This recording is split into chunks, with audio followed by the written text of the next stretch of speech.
Hello and welcome back to yet another morning of Wake Up Cricket powered by Pavilion Picks. This is your host Praatibh. I've also got Megha alongside me. And CSK finally have 2 wins in a row. It's something we will get into. But before that, hit that like button, share this with your friends, subscribe to the channel most importantly, and let's get right into it.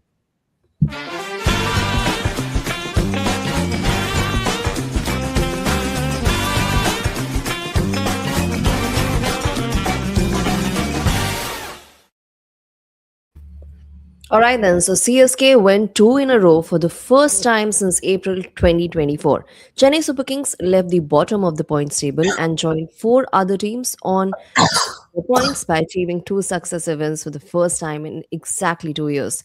Despite losing the toss and bowling in heavy dew, CSK kept Kolkata Knight Riders winless this season by sealing a 32-run victory at Chepauk. Sanju Samson, Deval Previs, Ayush Mhatre got CSK to 192 on a surface that was not easy to dominate outside the power play, and then Anshul Kamboj and Khalil Ahmed got the big wickets of Finn Allen and Sunil Narine inside the power play. Having scored double of KKR's 36 in the first 6 overs, CSK slammed the door with their spinners bowling 8 overs for 47 runs and 4 wickets. Facing early elimination now, KKR's bowling improved with the return of Varun Chakravarti, but their batting continued to be lightweight for the modern T20 game, even though they pushed Narine up to open the batting.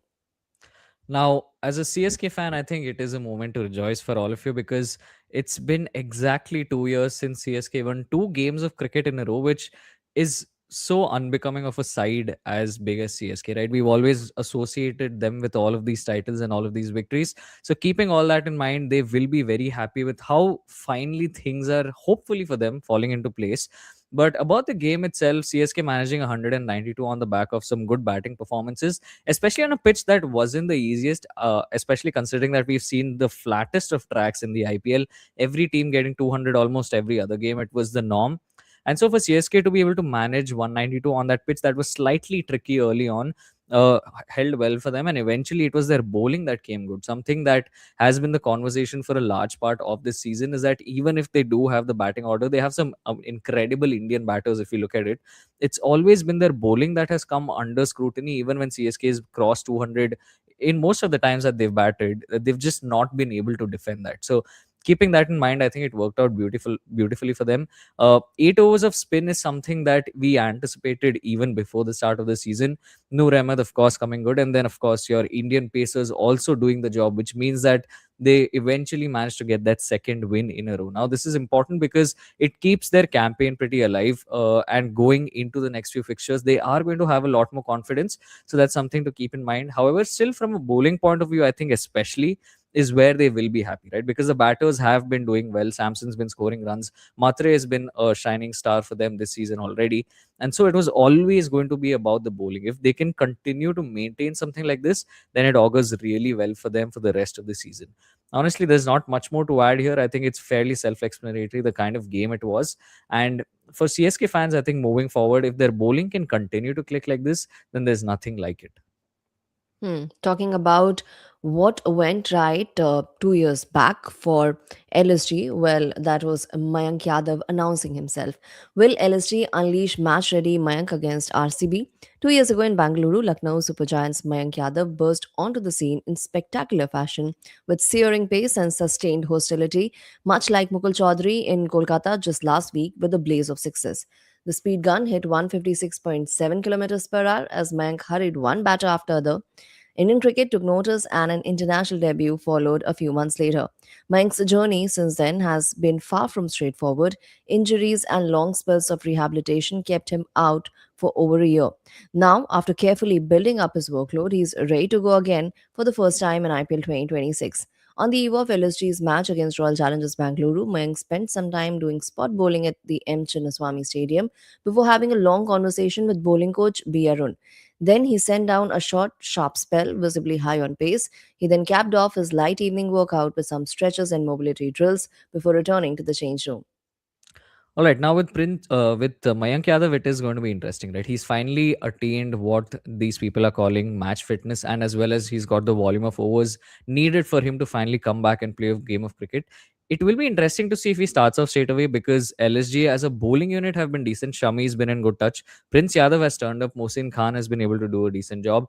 And even someone like Digvesh Rathi, all of these guys are in the lineup itself, which means that it isn't going to be the easiest thing for Mayank Yadav to just walk into the side. But something that catches my eye in this little piece of news is that they have the bowling coach in Bharat Arun, right? He has been Yeah. very successful as an Indian bowling coach. And as an Indian fan, when I look at this, I think it gives me a certain amount of assurance, because you have Mohammad Shami in the side with all of the experience that he has. You have Bharat Arun, who's been the bowling coach through this majority period where all of India's good pacers have come through. He's done a lot of work with the likes of someone like Siraj as well in the test format. So when you look at that, you would just hope and imagine that Mayank Yadav is just learning a lot, not only from Mohammad Shami, but especially from coach Bharat Arun. And I think that's also the reason why despite Mayank Yadav being fit, we might not have seen him start off straight away, because I'm sure Bharat Arun would have had a hand to play there. He would have been in coordination with maybe the center of excellence, just trying to understand where Mayank Yadav is in terms of his fitness and his bowling volume of overs. So that's something that is some you need to keep in mind, right? Because for Mayank Yadav, it's the typical case of when you see an Indian fast bowler who can consistently ball 150 plus. As a selector or even as fans, you want to see him in Indian colors as soon as possible. We saw this with Umran Malik after just one and a half good seasons of the IPL as well. And of course, it led to injuries in both of these cases, where it's just a sudden increase in workload, which does not work well for these bowlers, especially when they're not playing as much red ball cricket. So, keeping all that in mind, having Bharat Arun there, I think this might finally be the right time. If they've headlined it, it's definitely that might be right. That's something to watch out for. What else to watch out for? Madhushanka. SRH picked Madhushanka as injury replacement for Cars. Sunrise Hyderabad have picked Sri Lanka's left arm seamer Dilshan Madhushanka as an injury replacement for Bryden Cars for the remainder of IPL 2026. Madhushanka will join SRH for INR 75 lakh. Cars, who was retained by SRH ahead of the 2026 auction, hurt his right hand while batting in the nets before the tournament opener against Royal Challengers Bangalore. SRH head coach Daniel Vittori had hoped for a quick recovery at that time, but that did not happen. Madhushanka has played one test, 28 ODIs, and 19 T20Is for Sri Lanka and has 70 wickets in international cricket. He is uncapped in the IPL, even though he is part of the Mumbai Indian squad for the 2024 season, when a hamstring injury rolled him out of the season. With Pat Cummins recovering from an injury and Harshal Patel and Jaydev Unatkar being ineffective, SRH's bowling unit came under the scanner. It resulted in them handing debuts to Praful Hinge and Sakib Hussain, in fact, against Rajasthan Royals on Monday. The two rookies picked up 4 wickets each to give their side a 57-run win. Now, once again with SRH, it has been the story of the season for them, right? Sadly for the Orange Army and sadly for the SRH team, they've just been plagued by injuries throughout. Pat Cummins is the headliner, and then ever since they've just struggled to find a bowling combination. Ishan Malinga has also come in. I don't know how much of an effect he's had. I've actually not followed the SRH games, but the debuts are interesting, and especially Madhushanka now coming in becomes interesting once again, because you need to remember that he is an overseas pacer. He will be replacing Bryden Cars, who got injured early on. He's a left arm option, so there is variety there if you think about it in terms of what he can bring to the table. But especially with how the debuts of Praful Hinge and Sakib Hussain went, you might reconsider those bowling slots. Also, you need to keep in mind is that Harshal Patel and Jaydev Unatkar are two extremely experienced campaigners. So, although they might not have had the best start, I'm sure that they are still ahead in the pecking order as compared to someone like Madhushanka. So that's something you need to keep in mind. And for SRH, it's just been a weird season, right? It's usually the case that their top order either is hot and cold, because of which a lot of work comes to the middle order, and Klassen has not been the Klassen that we know. Nitish Kumar Reddy has been able to contribute a few runs. So their problems are not only stemming from the fact that their bowlers are struggling, but it's also just the batting side of things, which means that overall as a squad they're still finding a lot of things to be done right. They're still having a lot of moving pieces, and so even if Madhushanka is now going to be a part of the squad, I highly doubt he's starting ahead of even Jaydev Unatkar or Harshal Patel, because these guys have played the IPL since forever. They have all of the experience. Sure, they've had bad games, but you can't discount the fact that they can still come back and have a really good season. And especially with the kind of debuts that Praful Hingi as well as Sakib Hussain have had, I don't see them being dropped in the very next game. I think that would be unfair to them, and it just would not paint SRH in a good light in terms of what they're exactly trying to do with the squad. So that's really it. Let's see what happens.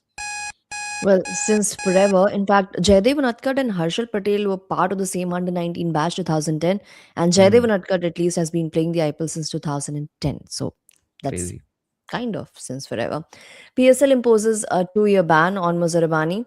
The PSL has imposed a 2 year ban on Zimbabwe fast bowler Blessing Muzarabani, which means he won't be able to participate in the league until 2029.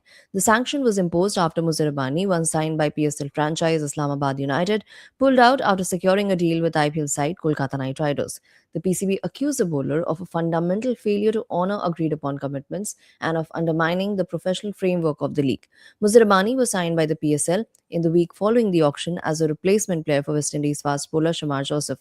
Joseph and United agreed to mutually terminate his contract, with Muzarabani signed on equivalent terms in line to earn PKR 11 million, which is approx USD $40,000. However, while terms were agreed, the final contract had not yet been signed, which enabled Muzarabani again to walk out from the agreement when KKR came calling. While looking for a replacement for Mustafizur Rahman, Muzarabani stood to earn four times the value of his PSL deal at the IPL, about 160,000. In fact, $160,000. The sanction serves as a necessary measure to safeguard the professional environment of the PSL. A PSL statement said the PSL remains dedicated to ensuring that the league remains a platform where contractual certainty is respected and where the actions of all the players and agents reflect the prestige of the tournament. The 2 year ban reflects the gravity of the breach. There's something about 2 years in today's show. I'm not going to say anything on that.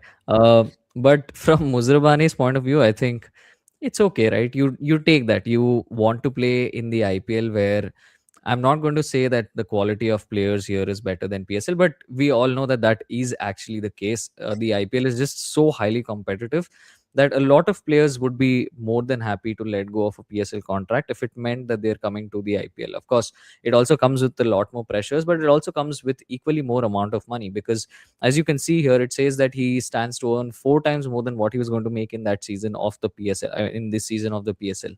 And so, technically, even if he's banned for a couple of years, Yeah. it's not really going to result in any monetary loss for him because he's already made that what he would have made in 4 seasons or maybe 3 seasons of the PSL. He's already made it here in 1 season of the IPL, so he can go and invest that. This is not advice, but yeah, basically it's okay from Blessing Muzrabani's point of view. He got a better offer. He had not signed the contract, so in I think within he was within his fair right to be able to come into the IPL. It would have been a different story if he did actually sign the contract because then it becomes about uh, you're basically going back on the terms that you agreed upon. Of course, like in this case, there was a mutual agreement, verbally speaking, but because there was nothing contractual, so he was able to pull out of the tournament itself. And from PSL's point of view, again, it makes sense because you want to uphold the prestige of the tournament. You want to ensure that there are repercussions for people who are just walking out, especially after committing to the tournament. So it makes a lot of sense, and I think both sides are equally valid. Absolutely. And so Stokes and Brendan McCullum at their own place. Stokes open to working slightly differently with McCullum. England Test captain Ben Stokes has backed his partnership with head coach Brendan McCullum, saying the two remain closely aligned despite minor differences that came into focus during the 4-1 Ashes drubbing in Australia. The all-rounder indicated that while he may have to work with McCullum in a slightly different way, the core objective remains unchanged. Both Stokes and McCullum held on to their roles after review by England and Wales Cricket Board and will continue as captain coach pair heading into the next cycle with the home Ashes slated for 2027. I'm very confident in mine and Brendan's ability to be able to work together because we've done it for such a long period of time now. But work together in a slightly different way, Stokes told ECB in his first interview since the Ashes. The main point of me and Brendan is our alignment towards winning things and making this team as good as they can be. That's always been the thing since we started. It might just look a little bit different now to how that operates on the back of 4 years working together. We still want to win everything and we still want to give the guys the best chance that they possibly can of being as good as they can be. Stokes dismissed suggestions of a rift, calling the idea of misalignment a massive overstatement in the larger scheme of things.